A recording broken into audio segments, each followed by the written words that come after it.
छात्रों, आज हम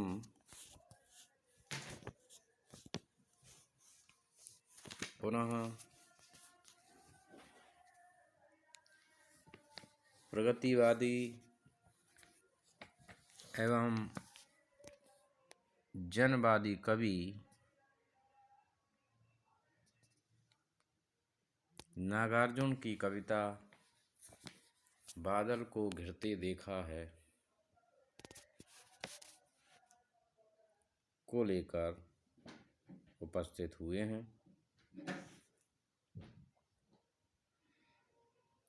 यद्यपि नागार्जुन ने अपने काव्य में आम जनजीवन की अभिव्यक्ति को प्रमुखता प्रदान की है, इसीलिए उन्हें प्रगतिवादी या जनवादी साहित्यकार के रूप में जाना जाता है।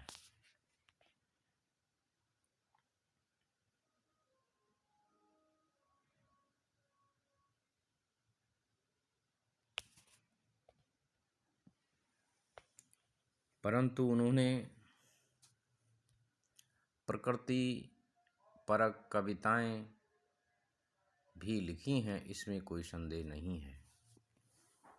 बादल को घिरते देखा है उनकी कुछ इसी प्रकार की रचना है, जिसमें प्रकृति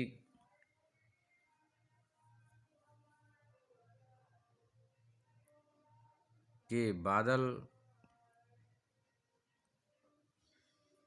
के रूप को प्रस्तुत किया गया है।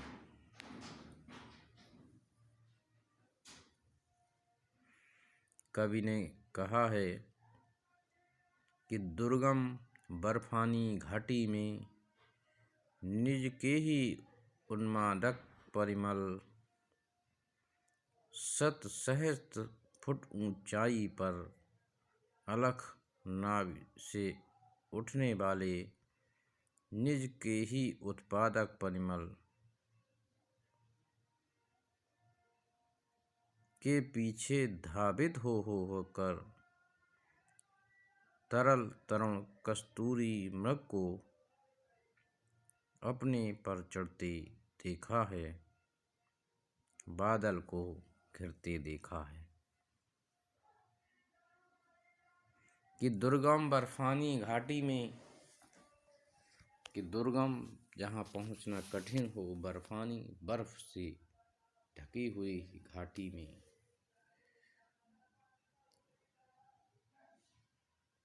कि शत सहस्त्र फुट ऊंचाई पर, कि एक तरफ कभी घाटी की बात करता है,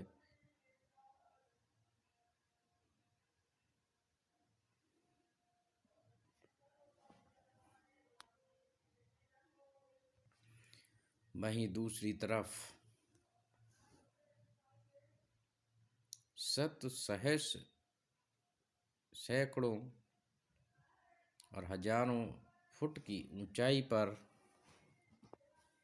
अलख नाव से उठने वाले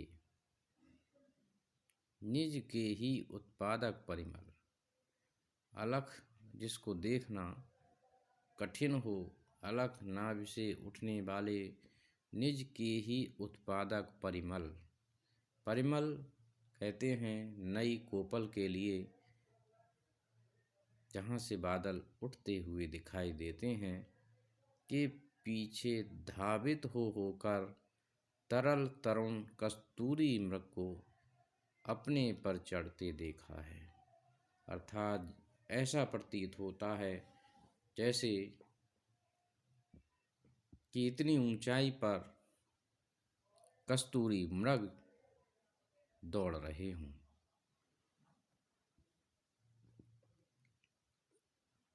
कि बादल को घिरते देखा है।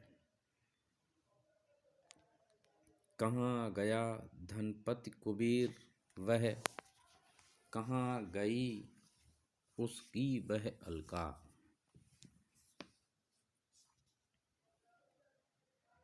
नहीं ठिकाना कालिदास के व्योम प्रवाही गंगा जल का।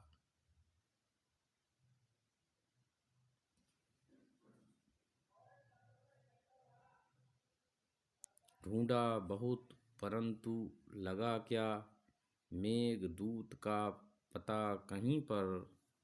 कौन बताए वह छाया में, बरस पड़ा होगा ना यहीं पर। जाने दो वह कल्पित था, मैं तो भीषण जाड़ों में। नवचुंबी कैलाश शीर्ष पर, महामेघ की झंझानिल से गरज गरज भिड़ते देखा है। बादल को घिरते देखा है।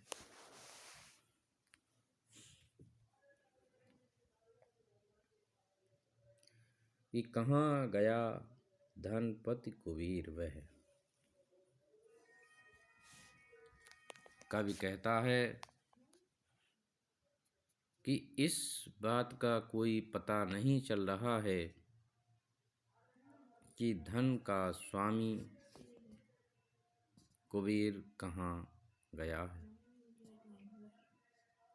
जो यक्षों का स्वामी कहलाता है। कहाँ गई उसकी वह अलका, और कुबेर की राजधानी अलकापुरी भी न जाने कहाँ चली गई। आज ना कुबेर है और न उसकी राजधानी अलका। कि नहीं ठिकाना कालिदास के व्योम प्रवाही गंगा जल का। कि नहीं ठिकाना कालिदास के व्योम प्रवाही गंगा जल का।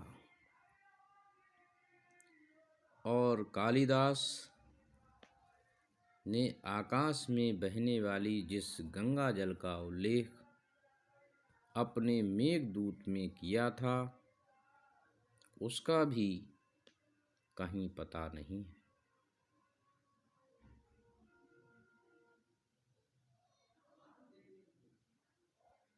कवि आगे कहता है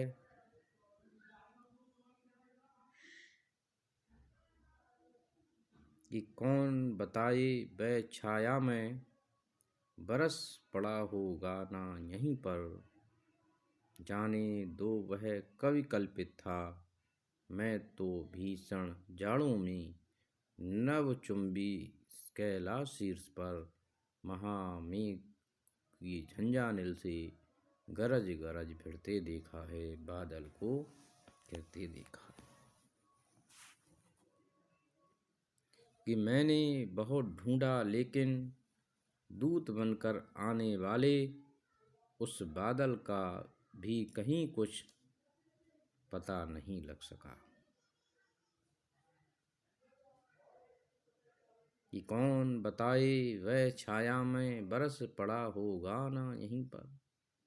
कि वह बादल काल्पनिक रहा होगा,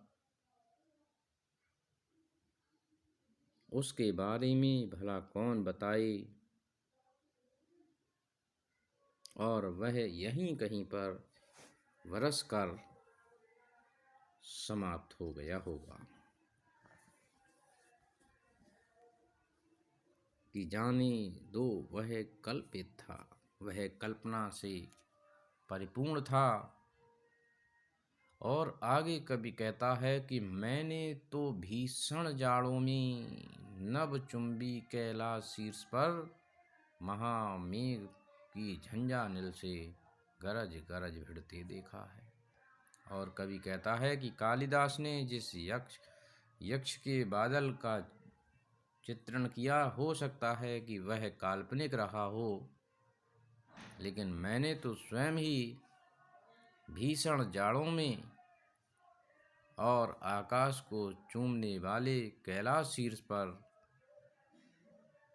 महामेघ को झंझानिल से अर्थात तूफानों से बादल को गरजते हुए देखा है, गड़गड़ाते हुए देखा है, कड़कड़ाती हुई आवाज़ करते हुए भिड़ते हुए देखा है, बादल को गिरते देखा है। इस प्रकार से इन काव्य पंक्तियों में कवि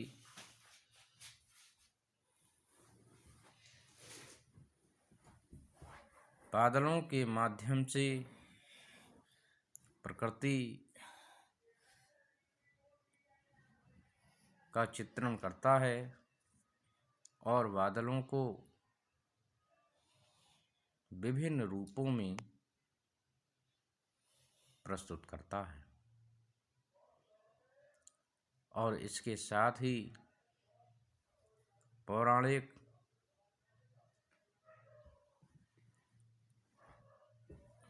और पूर्ववर्ती साहित्य में चित्रित बादलों, कुबेर,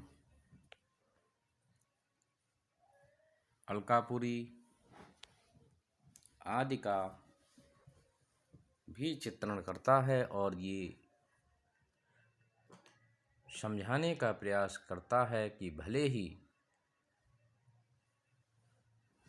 वह अलकापुरी या कुबेर न दिखाई दिया हो, ये अलग बात है। भले ही कालिदास के मेघदूतम में आया हुआ बादल भले ही काल्पनिक रहा हो, लेकिन कवि ने स्वयं बादलों का साक्षात्कार किया है और नभचुंबी कैलाश शिखर पर कि आकाश को चूमने वाले कैलाश शिखर पर भीषण जाड़ों में बादलों को गरजते हुए और कड़कड़ाते हुए देखा है। तो इस प्रकार से छात्रों, आपने इन काव्य पंक्तियों को समझा होगा। धन्यवाद।